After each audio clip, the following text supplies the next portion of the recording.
दोस्तों आज की ये स्टोरी बहुत इंस्पिरेशन वाली होने वाली है, तो इसे ध्यान से सुनना।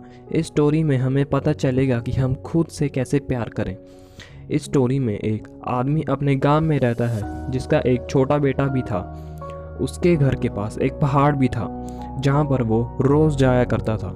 एक दिन बेटा उसके साथ जाने को जिद करने लगा। उसके पिता उसे समझाते हैं कि जो रास्ता है वो बहुत छोटा है लेकिन चढ़ाई उतनी ही ज़्यादा मुश्किल है। बेटे की जिद की वजह से पिता मान गया। वो दोनों पहाड़ पर पहुंचने वाले थे कि उस आदमी के बेटे का पैर बड़े से पत्थर से टकरा गया। उसके पिता को उस पत्थर का तो पता था क्योंकि वो रोज़ आते जाते रहते थे।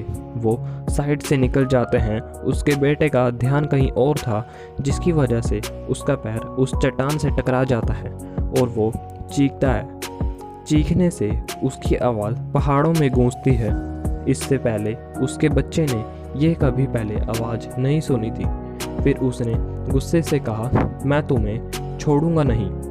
वो बच्चा और घबरा गया। वो अपने पिता से कहते हैं, ये कौन है जो मुझे इतना परेशान कर रहा है। उसके पिता मुस्कुराए और खाई की तरफ देखकर कहा, मैं तुमसे बहुत प्यार करता हूँ। वो बच्चा हैरान हो गया।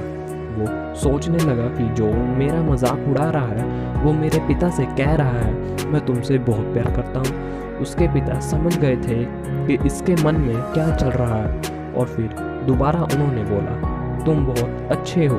इसे सुनकर बेटा भी मुस्कुराया। उसके पिता ने समझाया कि जो ये आवाज़ है ये तुम्हारी ही आवाज़ है जो पहाड़ों में गूंज रही है।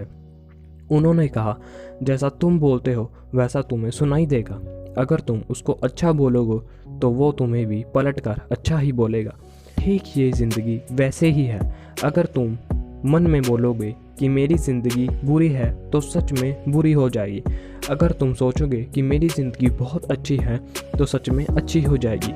वो बेटा समझ गया और जाते जाते उसने बोला, मैं तुमसे बहुत प्यार करता हूँ। अगर तुम अपनी ज़िंदगी से प्यार करोगे तो ठीक ज़िंदगी भी तुमसे उतना ही ज़्यादा प्यार करेगी।